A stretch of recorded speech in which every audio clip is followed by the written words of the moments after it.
on peut maintenant en arriver à la Sougiya un peu plus compliquée, mais qui est aussi très belle, très agréable à étudier, qui est la Sougiya de Adacha. Comment je peux nettoyer le sol avec du liquide? Jusqu'à présent, on parlait de passer le balai. Le balai, c'est avec un balai. Il y a de la saleté, il y a un balai, tu prends un balai, tu nettoies la saleté. Maintenant, on va parler de ce qu'on appelle passer la serpillière. Sauf que je ne parle pas avec une serpillière.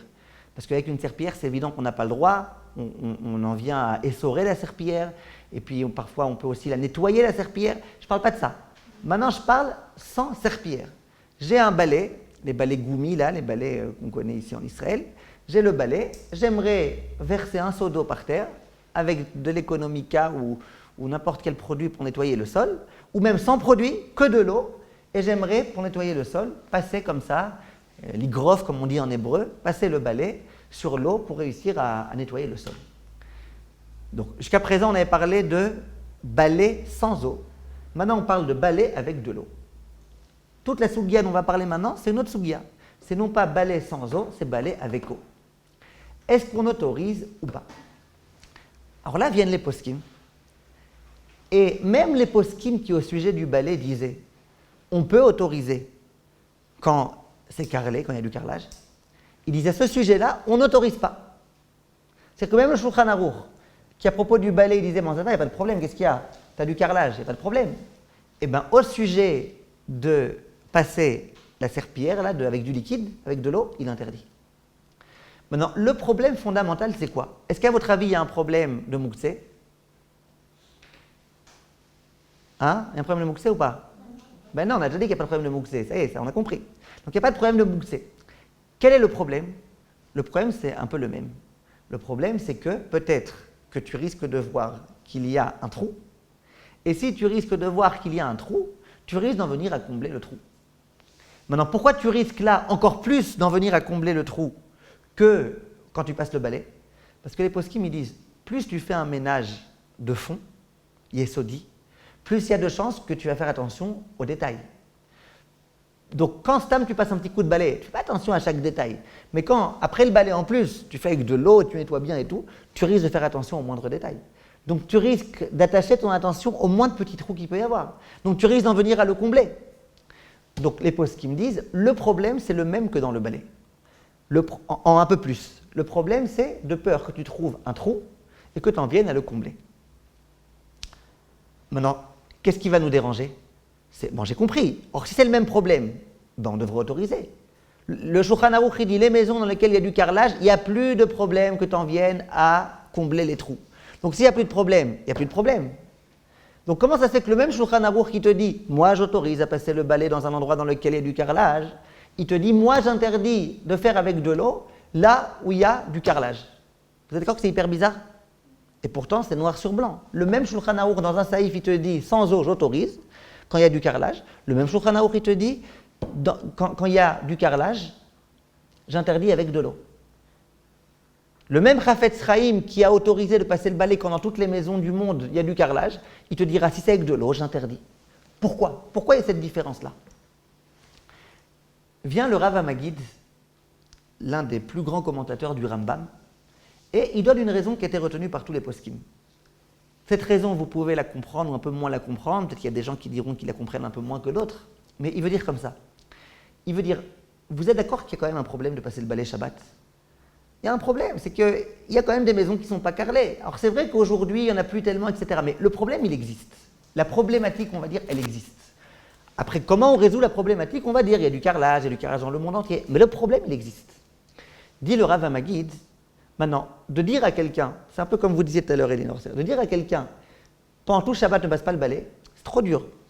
C'est dérangeant, c'est difficile. Tu as plein de poussière par terre, tu as des miettes de pain, tu as des fourmis, tu as plein de trucs par terre. C'est difficile. Donc, comme c'est indispensable de passer le balai, eh ben on autorise. Par contre, une fois que tu as passé le balai, ça va. Alors, tu aimerais bien qu'il y ait de la spongeable qui soit un peu plus propre, mais c'est déjà un petit peu du luxe. C'est plus tellement obligatoire et indispensable. Donc, dit le Rav Amagid, ce qui est indispensable, à savoir passer le balai, ça on t'autorise. Aujourd'hui, on a des maisons carrelées. Mais ce qui n'est pas indispensable, comme par exemple avec du liquide, avec du produit, ça on ne t'a pas autorisé. C'est clair ou pas? Donc, en deux mots, Quand il y a du carrelage, balai, oui. Avec de l'eau, non. Et la raison, je vous demande de bien comprendre. Si vous n'avez pas compris, je répète même 3 fois. Pourquoi il y a cette différence-là entre avec de l'eau ou sans eau?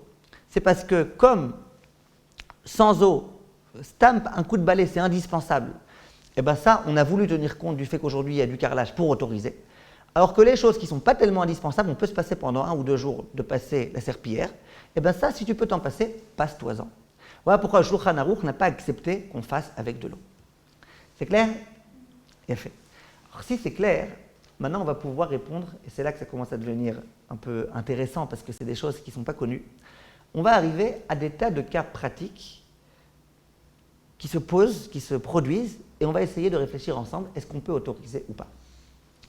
Alors venez, on commence par un cas très simple. Imaginez,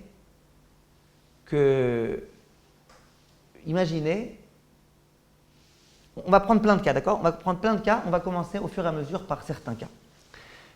Imaginez que sur une balata, d'accord, sur un carreau, il y ait quelque chose de sale qui soit tombé.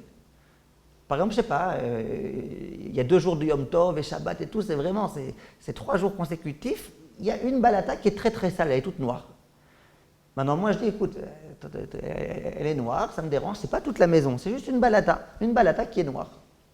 Est-ce que je peux prendre un petit peu d'eau, la verser sur cette balata, et avec un balai comme ça frotter un petit peu, sans serpillière évidemment, pour retirer cette saleté? Est-ce qu'on peut autoriser ça ou pas? Oui. Pourquoi? Hein? Parce que ça nous dérange et c'est qu'une partie du carrelage, c'est pas tout. C'est qu'une partie. Très bien. Le Rav Shlomo Zalman Auerbach, aujourd'hui on va beaucoup le mentionner parce qu'il a beaucoup de chidushim à ce sujet. Le Rav Shlomo Zalman Auerbach, il dit ce qu'elle dit à Naël. Il dit on a le droit. Pourquoi? Parce que ça ne s'appelle pas un nettoyage ça. Tu as un endroit ponctuel, très précis qui te dérange. C'est pas ça qu'on appelle nettoyer en profondeur la maison. Nettoyer en profondeur, c'est tu mets beaucoup d'eau, tu nettoies tout le sol. Un endroit ponctuel, ça ne me dérange pas.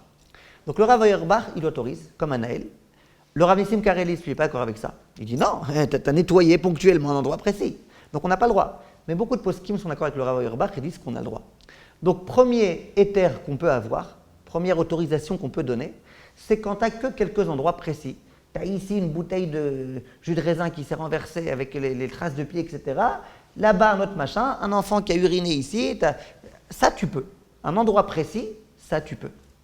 Donc ça, c'est la première autorisation qu'on peut donner.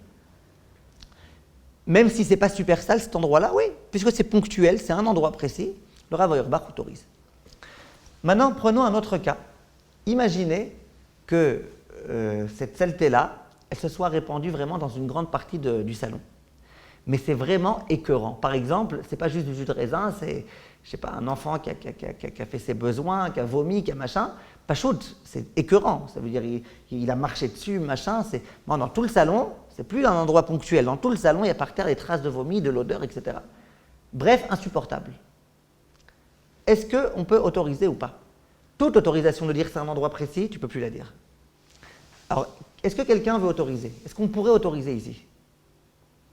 Dites-moi. Dites-moi quelque chose qui tient la route, qui soit logique. Ça devient indispensable de le faire. Alors? Bah alors, on pouvait. Pourquoi? Faites le raisonnement jusqu'au bout. Vous avez dit le balai, pourquoi on a permis, même si Bien fait. etc., parce que c'est indispensable et on avait pas permis pour le carrelage. Mais si là, ça devient indispensable, alors Exactement. Ce que vous dites, c'est vraiment du Rav Auerbach craché. Il dit, le Rav Auerbach, il dit, a priori, vous êtes d'accord que le balai c'est autorisé? Aujourd'hui, il y a du carrelage.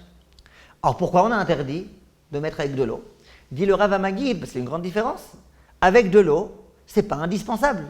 Dit le Rav Auerbach, ça je comprends. Mais dans quel cas je comprends? Quand c'est pas indispensable. Si ça devient indispensable, ça devient littéralement indispensable. Pourquoi? Parce que c'est dégoûtant, on ne peut plus rester dans cette maison-là, c'est horrible. C'est encore plus indispensable que le balai. Donc, on autorisera. Attention, pas avec une serpillière, mais juste de l'eau et puis passer comme ça avec un goumi, quand il n'y a pas de problème d'essorer, ça on autorisera. Et ça, tout le monde est d'accord avec le Or Letzion, il va dans le même sens, le Rav Ben Zion Abba Shaul, le Rav Nissim Karelitz, ça tout le monde est d'accord avec vous. C'est clair? Autre cas un petit peu ressemblant, et dont la logique va être exactement la même, dans les hôpitaux. Imaginez des hôpitaux qui sont très religieux, dans lesquels on fait tout selon les normes de la halakha. On a besoin, Shabbat, de passer le balai, mais plus que le balai. On a besoin de passer avec de l'eau. Pourquoi on a besoin de passer avec de l'eau? Pourquoi? Parce qu'il y a des microbes et que dans les hôpitaux, c'est très dangereux qu'il y ait des microbes. Je ne parle même pas de pikuach nefesh, même s'il n'y a pas de pikuach nefesh, même si ça ne met pas en danger la vie des gens malades. Mais il n'empêche qu'un endroit dans lequel, un hôpital, il faut que ce soit propre. Donc là, on en revient à la même logique. Le balai, on a autorisé.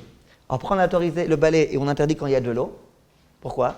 Parce que l'un est indispensable et l'autre n'est pas indispensable.